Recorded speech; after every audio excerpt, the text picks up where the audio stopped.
Monsieur le sous-préfet, je ne sais pas. J'ai eu le responsable de monsieur ce matin.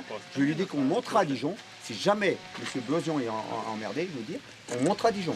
Et à l'ASP, je pense avec perte et fracas. Un face-à-face tendu. D'un côté, une cinquantaine d'agriculteurs venus chez l'un des leurs empêcher un contrôle de l'Union européenne obligatoire pour toucher les aides de la PAC.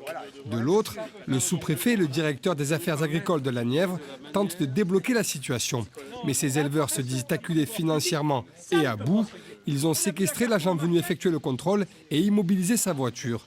Par cette action forte, ils veulent alerter les pouvoirs et l'opinion publique sur leurs conditions.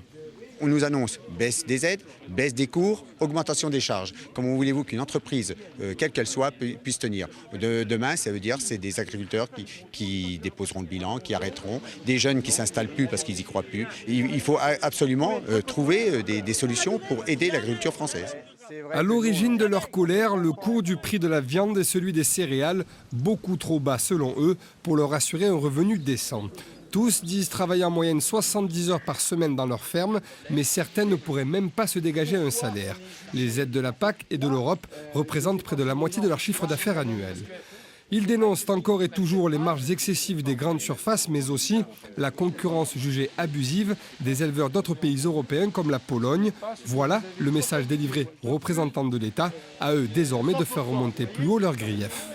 La revendication porte principalement sur le prix de la viande, qui est évidemment beaucoup trop bas actuellement pour améliorer le niveau de vie et la qualité de vie des agriculteurs. Donc il s'agit évidemment de travailler sur le prix de la viande, mais vous savez bien que de ce côté-là, l'État ne contrôle pas le prix de la viande, puisque c'est la loi de l'offre et de la demande. Après 2 heures d'une discussion vive, les manifestants reçoivent l'assurance que l'éleveur qui n'a pu être contrôlé ne subirait aucune sanction. Sur place, tout finira par rentrer dans l'ordre et les agriculteurs donnent rendez-vous demain à Nevers pour une nouvelle action.